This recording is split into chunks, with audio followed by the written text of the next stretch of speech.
Hi, you're watching Ringside View with me, Megha Sharma. Now, as per highly placed sources, the government of India has reason to believe that the government of Canada is complicit in the 1985 Air India Kanishk flight bombing that led to the death of 329 people. The bombing took place on 23rd of June in 1985 that led to the death of all persons that were aboard the Air India 182 flight.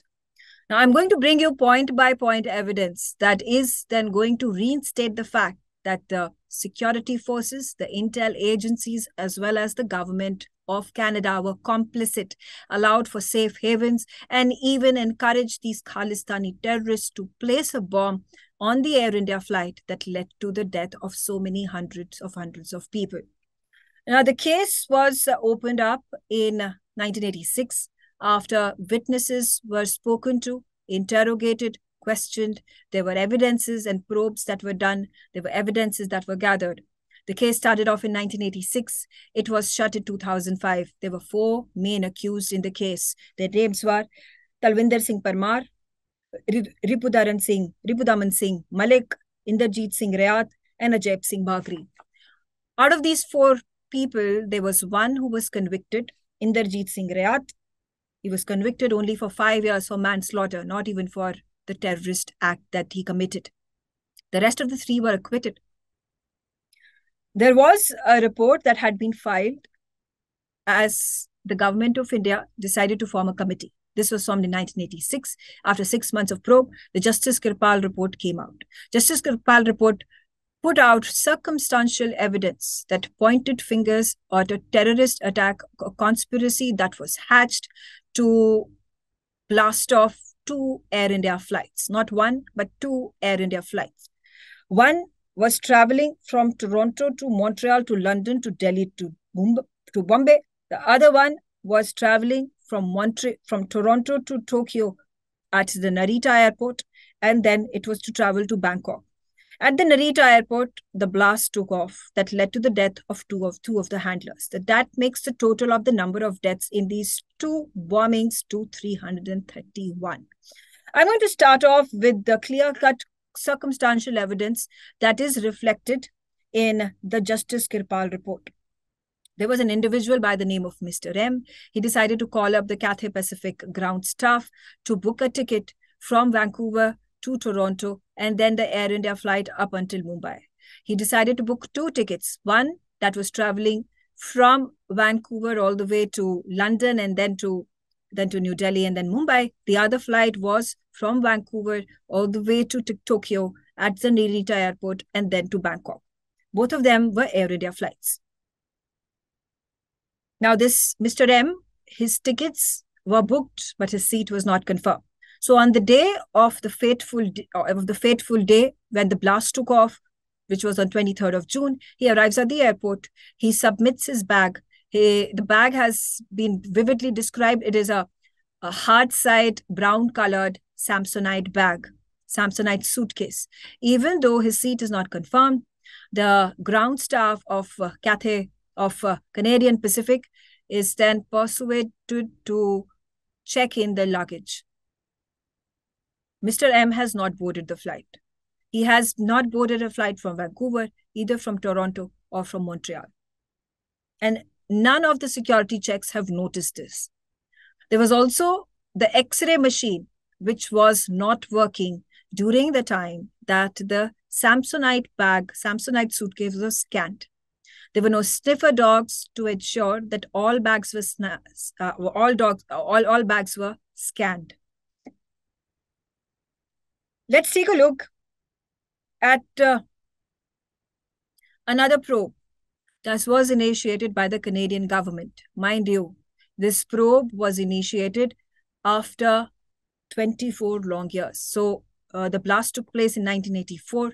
The probe was initiated in 2010. So that's how long it took for the Canadian government to then initiate probes and investigations into what went wrong. Why is it that not a single person was accused and convicted in the terror attack? Remember, this was the biggest terror attack the world had seen before the 9/11 terrorist attack took place in the United States of America. Now, as per the John Major report, there's information that has been provided that there were intelligence reports that were provided since 1984 by the Air India authorities to the Canadian government and security forces to tell them that they had intelligence information. They had intelligence that there was likelihood of a bomb attack inside an Air India flight. All these points, all these information, all these heads up were completely ignored by the CSIS and even by the Canadian police. In 1985 as well, just the weekend preceding the attack, there was fresh information that was provided by the Air India authorities. There were the Indian High Commission diplomats that had also spoken to the government of Canada, warning them that there could be a strike, there could be a bombing that would be then causing fatal damages to the passengers, to all on board the Air India flight. All these intelligence reports were not paid heed to. There's also information as per the John Major report of these 4 accused, particularly about the evidences that were gathered and the witnesses who were questioned. There was information that was provided. There were 4 witnesses who were primary to the prosecution of the 4 accused who were let go of, one of them very leniently for the 5-year term of a manslaughter. The rest of the 3 did not even serve any punishment. They were just allowed to go scot-free. 2 of them still alive. They're living in British Columbia in Surrey. Now, I'm going to start off with the 3 witnesses that were key to solving this case and prosecuting the accused. Number 1, Tara Singh Hire. Number 2, Miss E. This is Miss E. Her identity has been protected in the John Meyer report. And there is Miss D. Her identity has also been protected in the John Major report. Witness number 1, Tara Singh Hire. Now, he was the most important witness. He was a journalist. He used to live in Canada. Now, there was information that was provided by Tara Singh Hire to the CSIS and the Canadian police. This was in 1986, 1 year after the blast had taken off. He had told about how when he had traveled to London and there was an Indian-British newspaper and he had gone to meet the editor to the office in London and he overheard Bagri. Bagri was overheard telling somebody that he was the one who took the suitcase which was laden with bombs and was brought to the airport in Vancouver. That's point number 1. This evidence was provided in 1986 by Tara Singh Hire to the Canadian police forces, to the CSIs. What the Canadian police and the security forces did, they decided to ignore this information.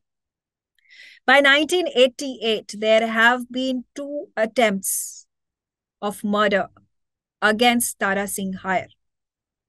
In attempt number 2, he is paralyzed, legs down, torso down.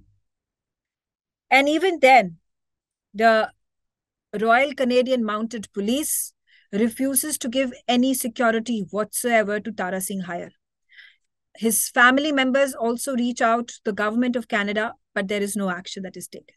They say that there is no evidence to prove that Tara Singh Hire's life is in danger.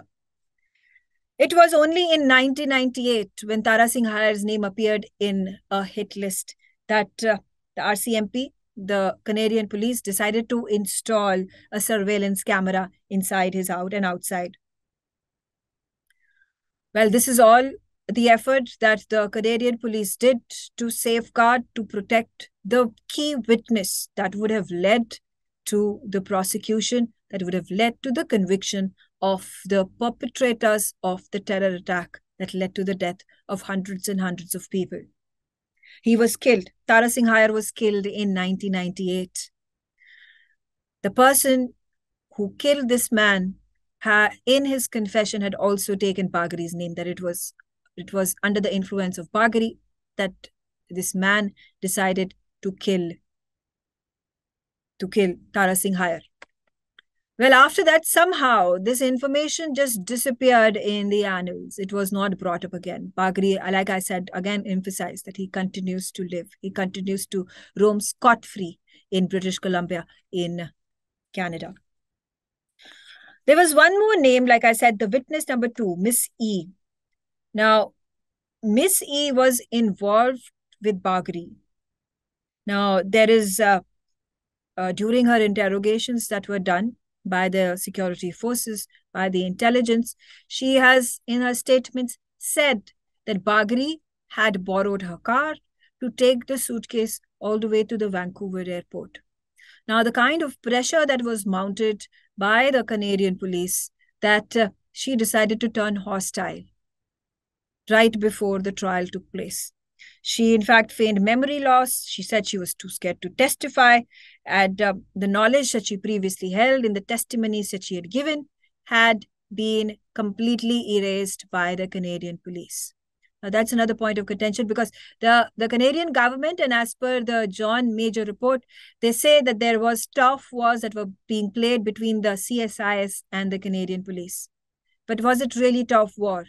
Or it was just an excuse, a pretext to allow for the Khalistani terrorists to perpetuate terror, to allow for the bombing to take place, to complete their plot of killing hundreds of people? Remember, mind you, most of these people who were on board the flight were Canadian nationals, but they were mostly of Indian origin.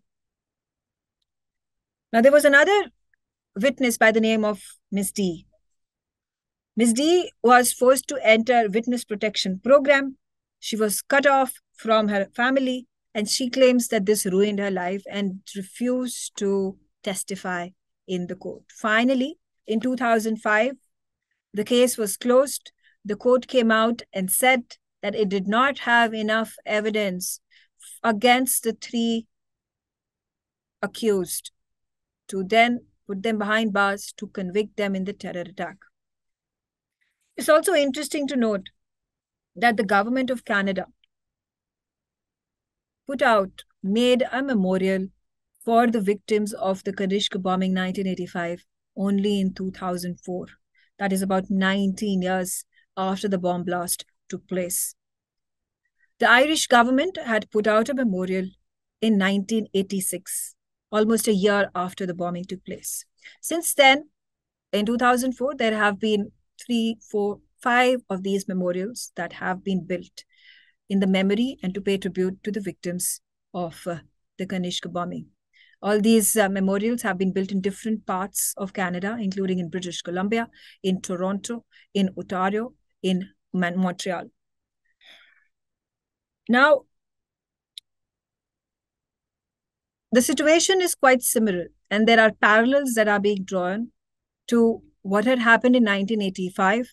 There were a number of information that was provided by the government of India, by the Air India authorities, by the Indian High Commission to the government of Canada, but no heed was paid. The action or the inaction by the Canadian government led to the terrorist attack.